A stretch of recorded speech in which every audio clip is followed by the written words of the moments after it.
As ons kyk na Paasfees in die Ou Testament, wil ek graag vanoggend die paar gedagtes met julle deel. Israel was in slawerny en gevangenskap van die Farao in Egipte vasgevang. Die Satan het deur die Farao gemanifesteer, geestelik.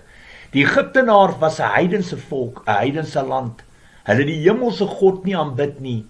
Moses word deur God gestuur om die pad van verlossing en vrymaking vir die Israeliete gereed te maak en te verkondig. Baie belangrik, God roep self vir Moses op vir diens. Hy het nie homself opgeroep nie. God bemagtig Moses vir die werk wat hy doen. Alles by God gaan oor gehoorsaamheid. In Genesis 22 lees ons hoe God vir Abraham die opdrag gee om sy enigste gebore seun Isak te gaan offer. Abraham was eintyd gehoorsaam aan al God se opdragte. In Abraham en Isak se geval het God 'n lam voorsien. Net so het God ook uitkoms gegee aan sy volk, die Israeliete binne Egipte. Deur wonderwerke en pla het God die koning van Egipte, sy magte en sy hele koninkryk tot 'n val gebring. God voorsien weer eens 'n lam vir sy volk se redding. Die bloed van die lam dien as beskermingsteken teen die dood wat deur die 10de plaag sou afspeel. Nou dit is hier waar die meeste van ons kerke die pad totaal en al byste raak. Hulle sny die hele geskiedenis, die hele gedeelte van Egipte af, tot by die beloofde land sny hulle uit. Baie van hulle maak of dit nie meer bestaan nie. Dit het weggeval, dit het geen impak meer op ons lewens bestaan nie. Dit, my liewe broer en suster, is 'n halwe waarheid. 'n Leuen uit die put van die hel uit, wat natuurlik van Satan afkom. Kom, ek gaan aan, ek verduidelik stap vir stap, soos die Heilige Gees dit op my hart kom lê het. Op daardie stadium was die 10 gebooie en die wette nog nie deel van die volk Israel se lewens bestaan nie. God het nog nie die 10 gebooie of die wette vir Moses gegee nie. Israel trek uit Egipte uit, sonder om 'n wapen op te tel. God is totaal en al in beheer van alles. Op pad na die Rooi See het die Israeliete agtergekom dat die Farao en sy magte agterna kom. Hulle het bang geword en benoud na die Here geroep. God doen 'n bonatuurlike wonderwerk. Hy kloof die see oop en die Israeliete loop op droë grond deur tot aan die ander kant. God gee opdrag dat die see moet toemaak. Die Farao met al sy magte word deur die see meegesleer. Farao kom tot 'n einde en so kom Satan ook tot 'n einde, tot 'n val. Nou by Sinaïsberg, by Horeb, soos baie van ons hom ken, gee God self vir Moses die wette en gebooie. Die Here wil hê, daar sekere skrifte wat ek met jou moet deel, want dit is belangrik dat almal dit hoor. Dit is baie belangrik, God het dit op my hart gelê. Daar staan geskrywe, die eerste skrif wat die Here vir my gegee het tydens die maak van hierdie leerstelling, was Eksodus 24:12. Daar staan geskrywe, toe sê die Here vir Moses, klim nou die berg verder uit na my toe en vertoef daar, dat ek vir jou die plat klippe kan gee, waarop ek die wette en gebooie neergeskryf het vir die onderrig van die volk. So, God homself het op die klippe geskryf en dit vir Moses gegee. Eksodus 31:18, nadat die Here op Sinaïsberg met Moses gepraat het, het hy die 2 platklippe met die getuienis daarop aan Moses gegee. Dit is die platklippe waarop God met sy vinger geskryf het. Eksodus 32 vers 15 en 16. Daarna het Moses omgedraai en van die berg af gegaan met die 2 platklippe waarop die getuienis was in sy hand. Aan weerskante was daar op hulle geskryf en dit was die werk van God. Dit was 'n inskripsie wat deur God op die klippe gegraveer is. Numeri 15, 37 tot 41 gee die Here ook vir my. Die Here het verder vir Moses gesê, sê vir die Israeliete, hulle moet aan die some van hulle klere klossies aan vaswerk. Dit geld ook vir hulle nageslag. Hulle moet 'n blou touwtjie aan die hoekklossies vaswerk. As julle die klossies sien, moet julle dink aan al my gebooie, sodat julle dit onderhou en nie die sondige begeertes van julle hart en oë navolg nie. Julle moet aan al my gebooie dink en hulle onderhou, sodat julle aan my gewys sal wees. Ek is die Here julle God, wat julle uit Egipte gebring het om vir julle 'n God te wees. Ek is die Here julle God. En toe gee die Here vir my nog 'n skrif, Deuteronomium 31 vers 10 tot 13. Toe het Moses hulle beveel, aan die einde van elke 7de jaar, op die vasgestelde tyd, die jaar waarin skuld moet afskryf, moet die hittefees, wanneer die hele Israel in die teenwoordigheid van die Here, julle God moet verskyn op die plek wat hy sal kies, moet julle hierdie wet lees in die teenwoordigheid van die hele Israel waar hulle dit kan hoor. Julle moet die volk by mekaar roep, mans, vrouens en kinders, en ook die vreemdeling wat in stede by julle woon, sodat hulle kan luister en die wet kan leer, sodat hulle die Here julle God kan dien en gehoorsaam, sodat hulle kan leef volgens alles wat in hierdie wet staan.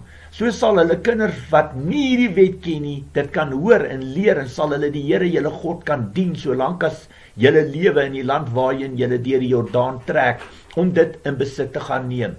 Nou, die tabernakel en later ook die tempel van Salomo word ook ingestel en gebruik. Daar staan geskrywe, met die tabernakel, die Here wil graag hê ek moet dit vir julle wys, hoe dit laat instel, die tabernakel en dan ook later die tempel van Salomo, maar ek lees dit gou vir julle, die skrif wat die Here vir my gee, wat die tabernakel aanbetref, daar's 'n doel en 'n rede hoekom die Here hierdie skrifte vir julle gee. Eksodus 40 vers 1 tot 38, ek lees dit vir julle.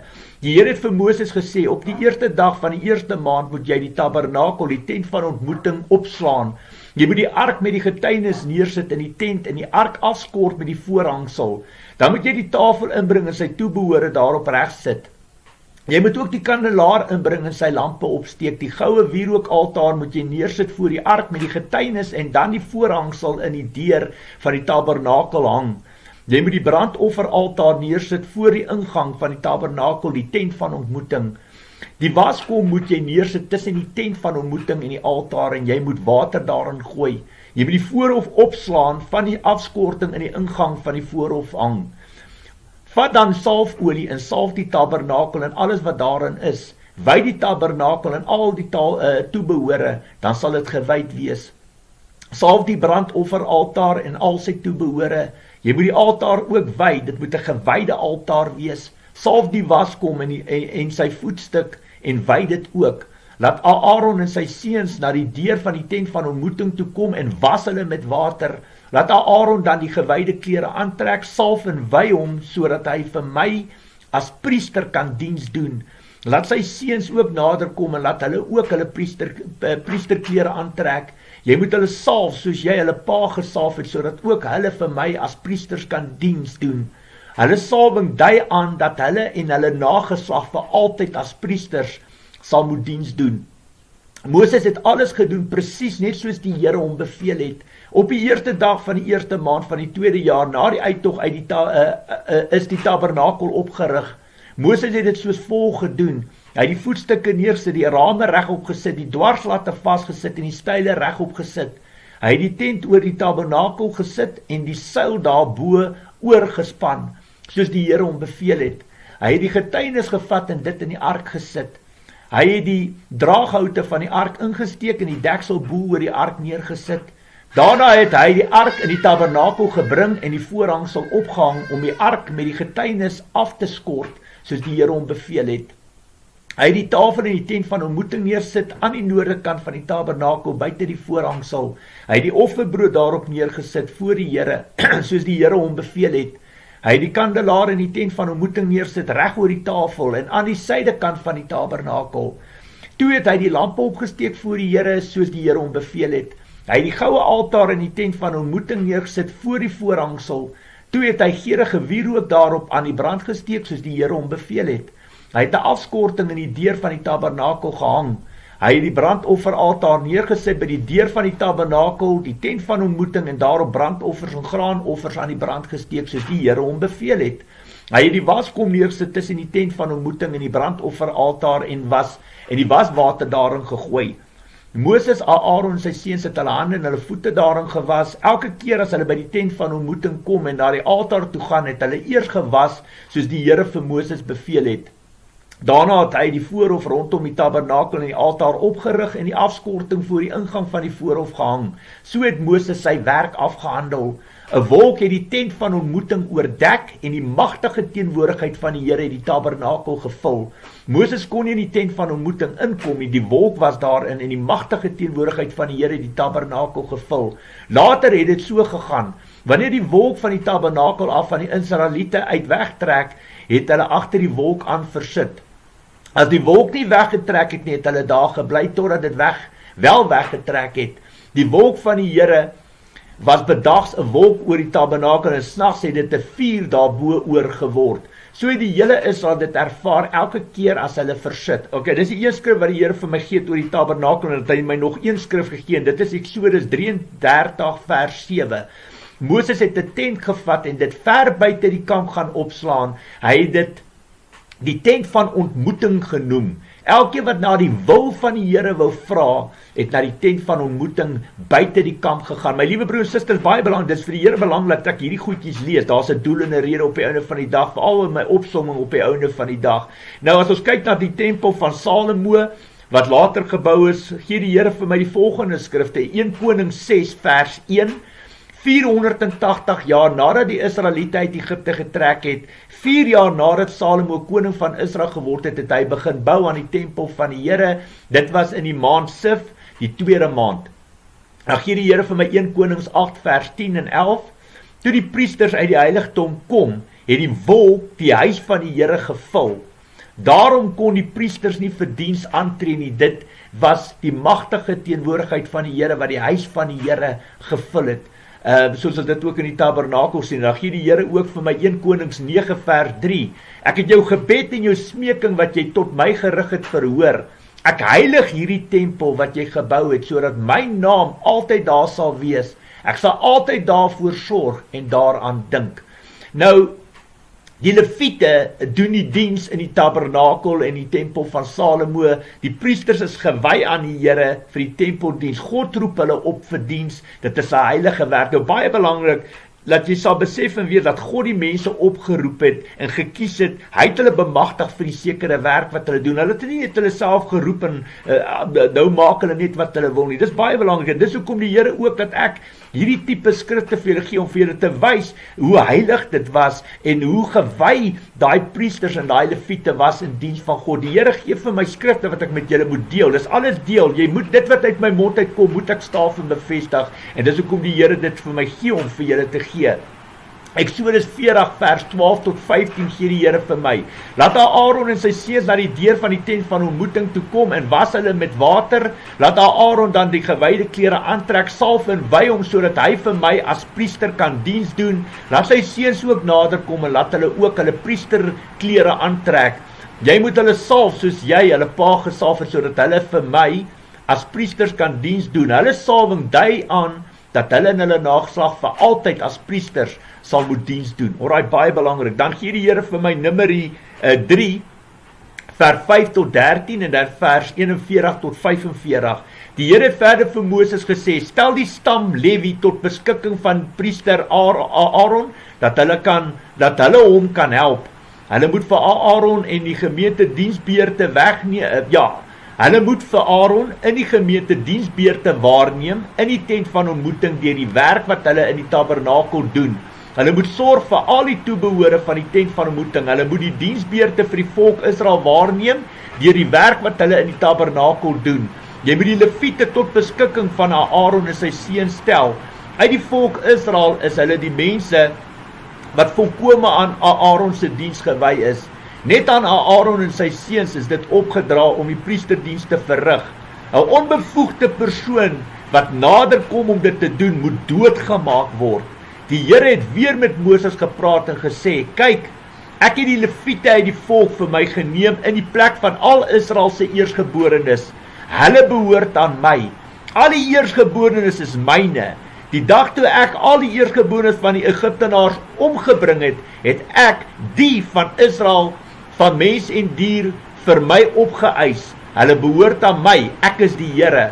In die plek van al die eersgeborenes uit Israel moet jy die Lewiete vir my diens beskikbaar stel. En ook die Lewiete se vee in die plek van al die eerstelinge onder die vee van die Israeliete. Ek is die Here. Moses het toe volgens die bevel van die Here al die eersgeborenes van die Israeliete getel.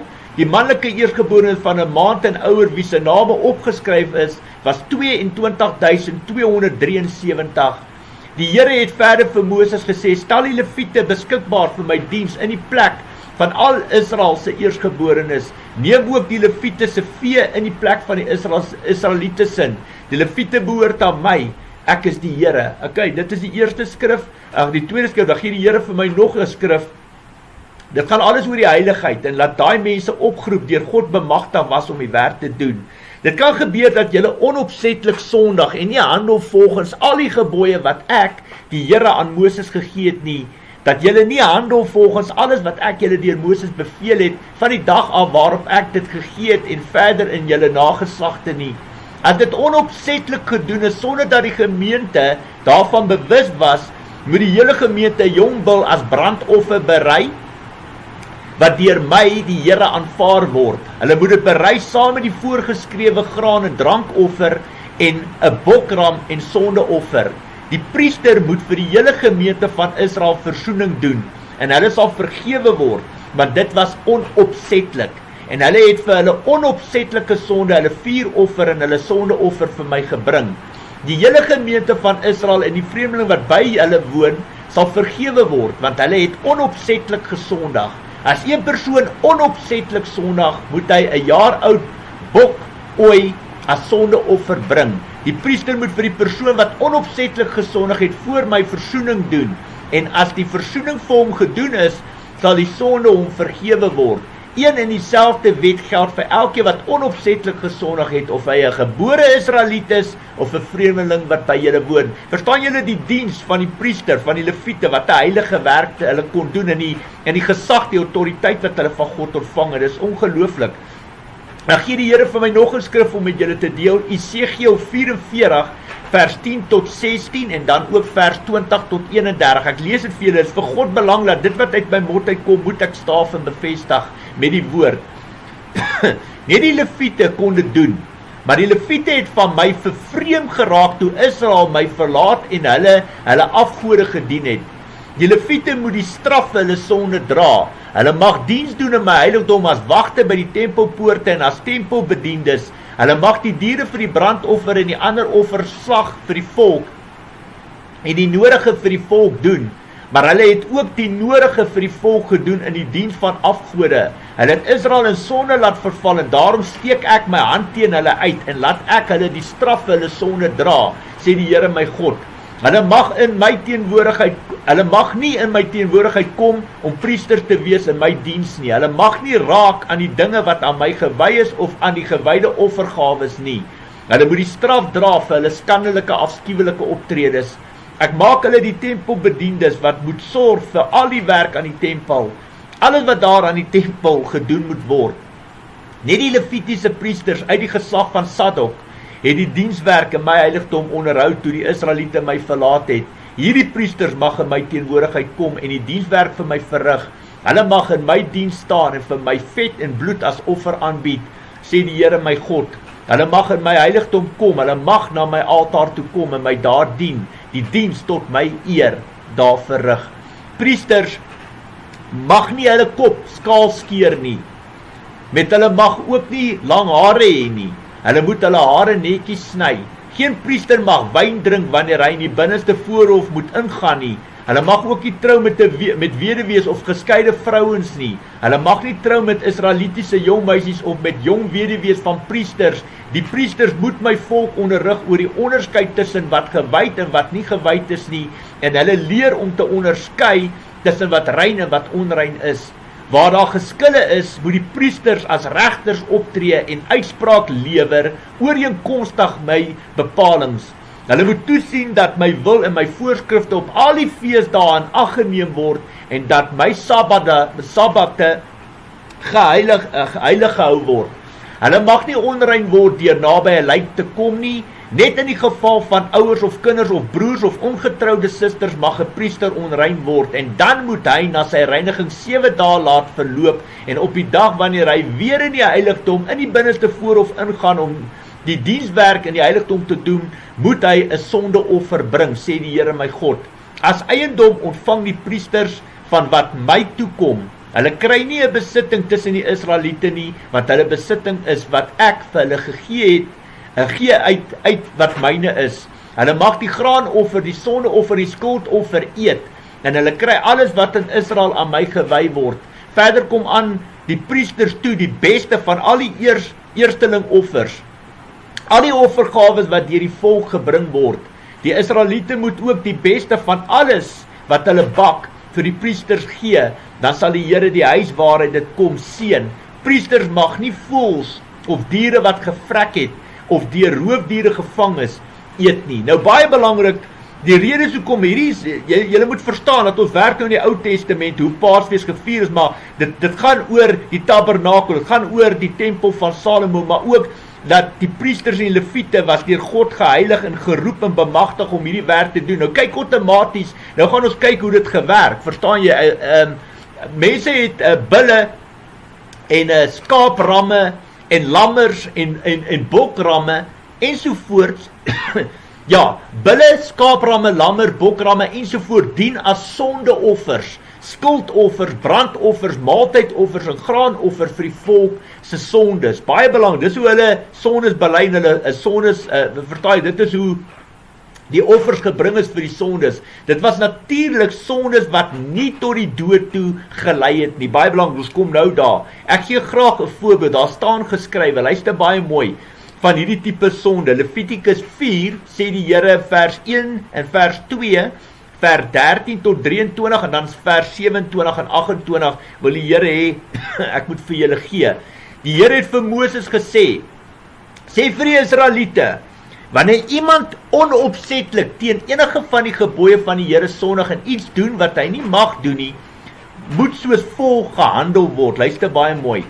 As die hele volk, ekskuus tog, Israel onopsetlik sondig en 'n misdaad teen die Here begaan sonder dat hulle weet dat hulle 'n gebod van die Here oortree en dit word agterna bekend dat hulle gesondig het, moet die volk 'n bul as sondeoffer aanbied. Hulle bring die bul voor die tent van ontmoeting en dan sit die leier van die volk daar in die teenwoordigheid van die Here hulle hande op die bul se kop en slag dit daar.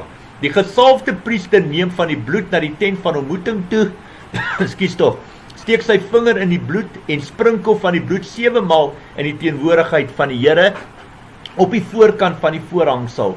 Hy smeer ook van die bloed aan die horings van die altaar wat in die teenwoordigheid van die Here in die tent van ontmoeting staan. Die res van die bloed gooi hy alles uit teen die fondament van die brandofferaltaar by die ingang van die tent van ontmoeting.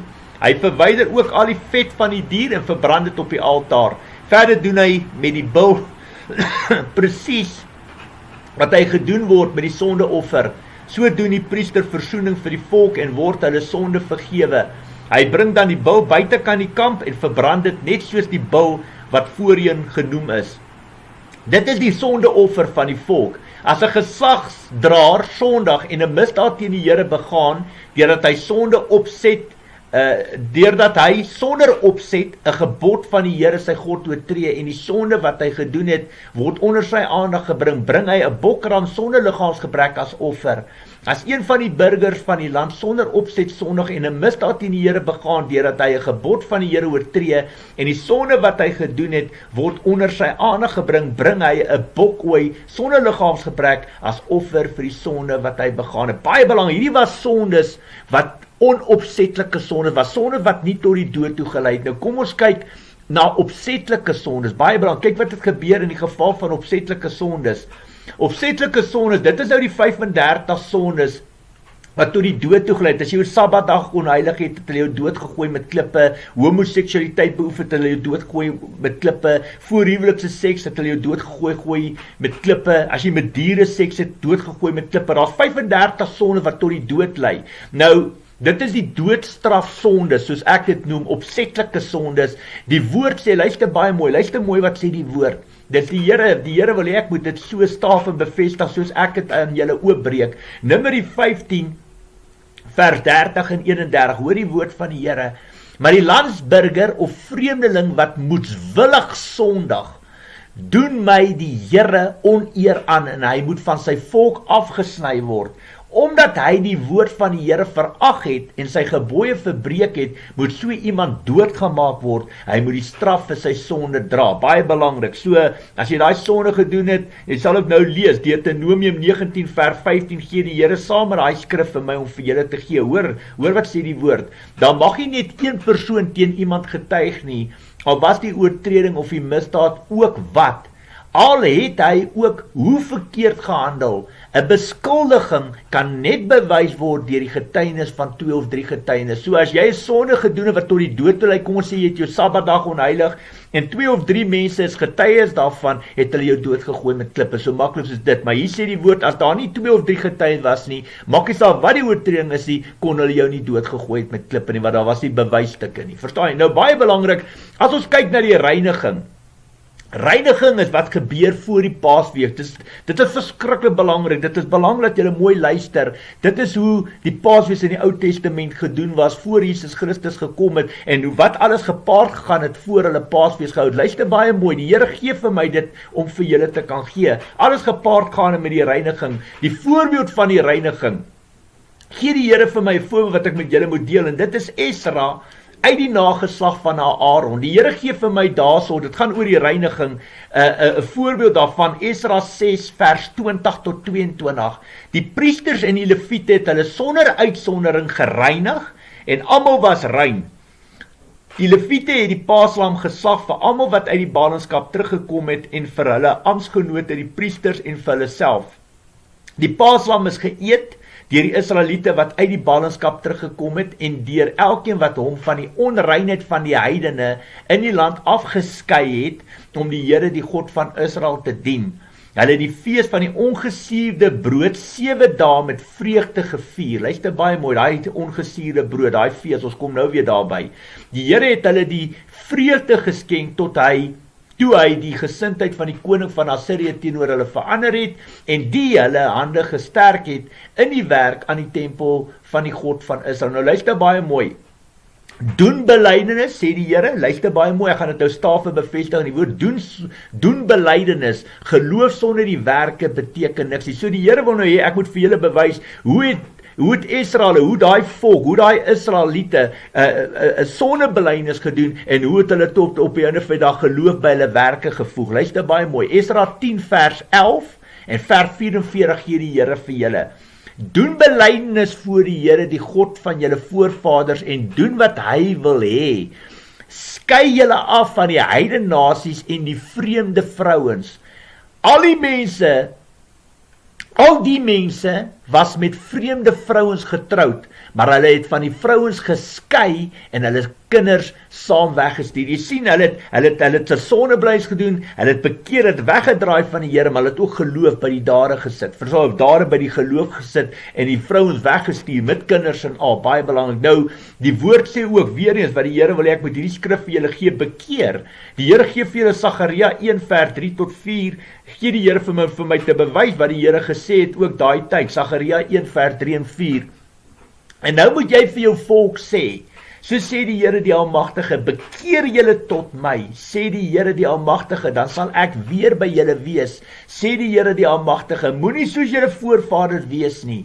Die profete van vroeër het hulle aangespreek en gesê, so sê die Here die Almagtige, bekeer julle van julle slegte lewe en julle slegte dade, maar hulle was ongehoorsaam, hulle het hulle nie aan my gesteer nie, sê die Here. Nou nog voorbeelde van reiniging in die Bybel, dis alles in die Ou Testament, met Jesus se tyd wat gekom het. Luister baie mooi, jy moet leer, want dis presies wat gebeur het voor Paasfees plaasvind. Luister hierso, jy sal lees in Lukas 2, vers 41 praat die woord van die Here daar oor die reiniging. Jesus se ouers het elke jaar vir die Paasfees Jerusalem toe gegaan. Alright, so elke jaar vir die Paasfees is hulle Jerusalem toe. Dit was nog voor Jesus Christus gekruisig is, baie belangrik. Nou, lees ook die skrif wat die Here vir my gee, om vir julle te gee, Johannes 11, vers 55, alles gaan oor die reiniging, luister baie mooi.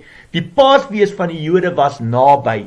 Baie mense het voor die Paasfees van die platteland af na Jerusalem toe gegaan om hulle te reinig. Alright, so mense kom by mekaar vir die Paasfees na Jerusalem toe vir die reiniging. Nou, as ons 'n bietjie dieper betekenis wat ons meer sê van wat in daai reiniging plaasgevind het, gee die Here vir my Handelinge 21 vers 26 en 27. Hier gaan dit oor die reiniging en dan natuurlik die offer met Paulus. Kom, luister mooi, daar gee die Here vir ons 'n dieper betekenis wat het daar gebeur. Luister baie mooi. Die volgende dag het Paulus die manne geneem en die reinigingshandeling saam met hulle verrig. Hy het tempel toe gegaan en kennis gegee op watter dag die reiniging verby sou wees en wanneer die offer vir elkeen van hulle gebring sou word. Toe die 7 dae van die reiniging byna om was, het Jode van die provinsie Asië vir Paulus by die tempel gesien. Hulle het die hele skare aangehits en vir Paulus gegryp. Ons weet van daar af is hy toe nou gevange geneem.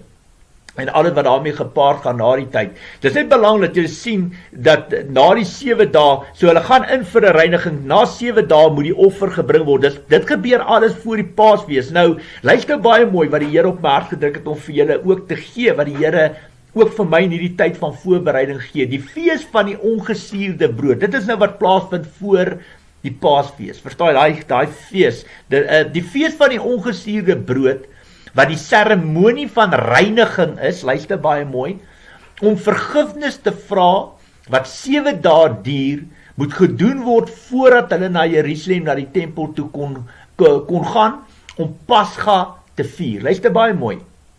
7 dae voor die tyd. Pasga beteken dat as hulle die bloed aan die deurkosyne gehaard het, die engel van die dood sal oorgaan en nie die eerstgeborenes doodmaak nie en nie die huisgesin uit Israel uitroei nie. Okay, hulle noem dit die fees van die ongesuurde brood, om die rede dat hulle nie tyd gehad het om die brood te suur nie, omdat hulle so vinnig as moontlik uit Egipte moes gaan. Alright, nou Johannes 11:55, luister weer baie mooi na hierdie skrif. Die Paasfees van die Jode was naby. Baie mense het voor die Paasfees van die platteland af na Jerusalem toe gegaan om hulle te reinig. Waar hulle gebly het, luister baie mooi, moes hulle eers die reiniging, die fees van die ongesuurde brode doen, voordat hulle in die teenwoordigheid van die Here kon kom. Hierdie vers praat van die tyd vir die Pasga om te begin, dan moes hulle reeds die reiniging gedoen het. Selfs Jesus en sy disippels het ook die ongesuurde brode, die reiniging gedoen, voordat hy oorgegee is om gekruisig te word. Nou, baie belangrik, iets wat julle moet weet, en luister baie mooi. In die tye voor Jesus Christus kom, toe hulle Paasfees vir die fees van die ongesuurde brood, wat het gebeur as hulle nie die Paasfees gevier het, want hulle, hoe kan ek sê, onverskillig gestaan het, verstaan jy, dit nie ernstig opgeneem. Luister mooi, die Here gee vir my die gebreke om Paasfees te vier, as daar gebreke is. Numeri 9, luister mooi, Numeri 9 vers 13 tot 14, sê die woord, maar as 'n persoon rein is en nie op reis is nie en nogtans in gebreke bly om die Paasfees op die gewone tyd te vier, moet hy van sy volksgenote afgesny word, omdat hy nagelaat het om die offergawe op die bestemde tyd aan die Here te bring. Verstaan jy, die man moet die gevolge van sy sonde dra. As 'n vreemdeling wat by jou woon, die Paasfees vir die Here wil vier, moet hy dit volgens die bestaande voorskrifte en bepalings doen. Een en dieselfde voorskrif geld vir julle almal, vir die vreemdeling en vir die landsburger. So hier vertel het, as jy opsetlik nie Paasfees gevier het nie, vakansie gaan hou, dit nie ernstig opgevat het nie, moes jy van jou volksgenote afgesny word. So dit is vir die Here belangrik, julle sal besef hoe ernstig dit vir die Here is, sodat jy op die einde van die dag die Paasfees moet vier. Dit is 'n belangrike tyd in enige mens se lewe, veral as jy graag wil hemel toe gaan, definitief.